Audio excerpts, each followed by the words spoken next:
नमस्कार, मैं पूनम गहलावत, हिंदी अध्यापिका।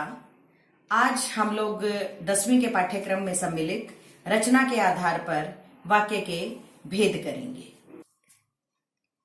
रचना के आधार पर या अर्थ के आधार पर हम किसी भी प्रकार के वाक्य करने से पहले हमें ये जान लेना बहुत ही आवश्यक है कि वाक्य की परिभाषा क्या है, अर्थात वाक्य कहते किसे हैं। ऐसा सार्थक शब्द समूह जो व्यवस्थित हो तथा पूरा आशय या पूरा अर्थ प्रकट करता हो वह वाक्य कहलाता है। और साथ ही साथ हमें यहाँ पर यह भी कह सकते हैं कि जो शब्द व्याकरण की दृष्टि से पूरा अर्थ प्रकट करते हों या व्याकरण के नियमों को पूरी तरीके से समाहित करते हों वो भी वाक्य कहलाते हैं। तो रचना के आधार पर वाक्य के भेद हम यहाँ पर करेंगे।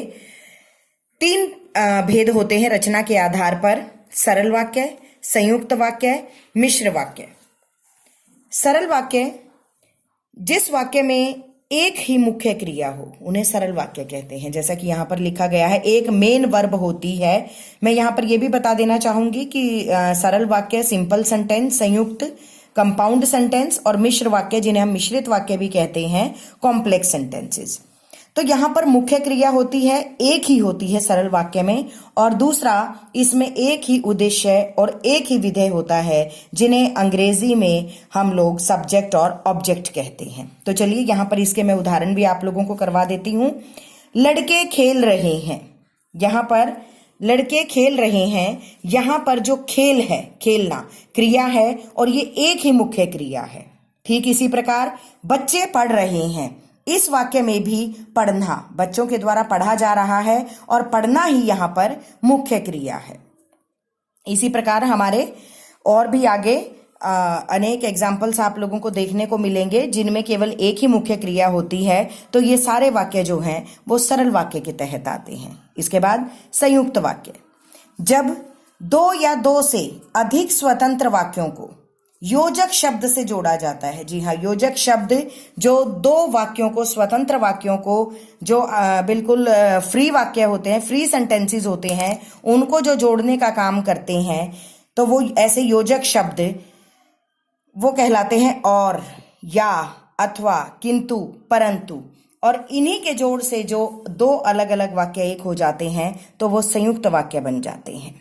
ऐसे वाक्यों को संयुक्त वाक्य कहा जाता है। उदाहरण के तौर पर, राम स्कूल गया और लौट आया। जी हाँ, यहाँ पर और, राम स्कूल गया और राम लौट आया, ये दो अलग अलग स्वतंत्र वाक्य हैं, लेकिन यहाँ पर इनके साथ ये योजक शब्द जुड़ जाने से ये संयुक्त वाक्य हो गया। ठीक इसी प्रकार, मोहन दिल्ली जाएगा और सोहन घर पर रहेगा, यहाँ पर भी इन 2 वाक्यों को जोड़ने का काम और योजक चिन्ह के द्वारा किया गया है। ठीक इसी प्रकार इस सेंटेंस में या योजक चिन्ह से भी इन 2 वाक्यों को जोड़ा जा सकता है, जैसे मोहन दिल्ली जाएगा या सोहन घर पर रहेगा। ठीक है, और कई बार ऐसे सेंटेंसेस भी आ जाते हैं, बच्चे बहुत ज्यादा कंफ्यूज होते हैं कि ये सरल लिखें या संयुक्त लिखें। अक्सर ऐसे 10वीं कक्षा में पूछ लिए जाते हैं, आप चाय पिएंगे या कॉफी। अगर चाय या और कॉफी के बीच में या आ रहा है तो यह आपका सरल वाक्य है, लेकिन अगर यह आता है कि आप चाय पिएंगे या आप कॉफी पिएंगे, अगर इस तरीके से दोनों वाक्यों को यहां पर जोड़ दिया गया है या योजक चिन्ह के द्वारा, तो यह आपका संयुक्त वाक्य है। इनकी पहचान क्या है? और, अथवा, या, किंतु, इसलिए, लेकिन आदि शब्द जो हैं इन वाक्यों की पहचान है। इसके बाद हमारे पास आते हैं मिश्र वाक्य, कॉम्प्लेक्स सेंटेंसेस, जिन्हें हम मिश्रित वाक्य भी कहते हैं।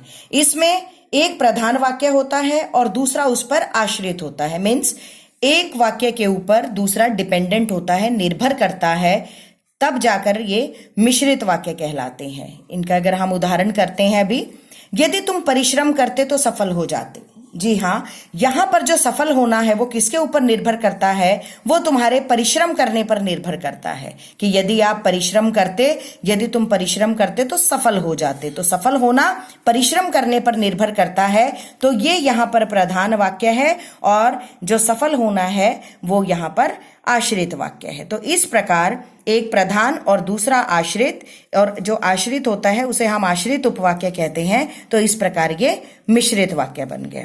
तो यहां पर इसकी पहचान क्या है कि ऐसे वाक्यों में जब, तब, यदि तो का संयोजन आपने यहां पर देखा, जिसे, उसे, ज्यों ही त्यों ही, वही, जिसे, आदि। तो इस प्रकार जब वाक्यों में आपस में संयोजन होता है तो वहां पर वो मिश्र वाक्य होता है। तो यहां पर हम अभी जो करेंगे इनकी वाक्यों की पहचान। तो पहचान करने में क्या आता है, ये आपके सिलेबस में है, 10वीं कक्षा के सिलेबस में। एक तो वाक्यों की पहचान आती है जिसमें कि आप लोगों को कोई वाक्य दे दिया जाता है और आपको उसका भेद लिखना होता है, और एक आपको आता है परिवर्तन। तो आज अभी हम यहाँ पर अभ्यास कार्य के तहत कुछ एक वाक्यों की पहचान करते हुए उनका भेद जानेंगे। मोहन खेल रहा है, जैसे पहले भी बताया था कि एक मुख्य क्रिया है, एक ही उद्देश्य है, एक ही विधेय है। तो ये हमारा हो गया सरल वाक्य। भीड़ ने आग लगाई और पत्थर बरसाए।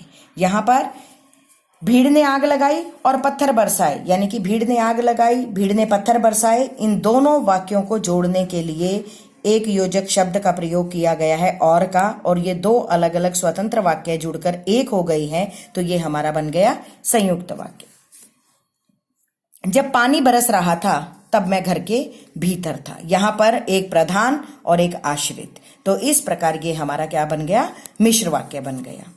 तुम्हें जल्दी उठना चाहिए। जी हाँ, यहां पर भी एक मुख्य क्रिया है, तो ये हमारा सरल वाक्य हो गया। इसमें भी एक उद्देश्य और एक विधेय है। मैंने उसकी बहुत प्रतीक्षा की किंतु वह नहीं आई। यहां पर की और किंतु दो स्वतंत्र वाक्य हैं अलग अलग, इनको जोड़ने के लिए किंतु योजक शब्द का प्रयोग किया गया, और इसमें ये योजक शब्द आने की वजह से ये हमारा वाक्य हो गया संयुक्त। तो अभी हमने यहाँ पर पहचान की और इसके बाद हम वाक्यों का परिवर्तन जानेंगे।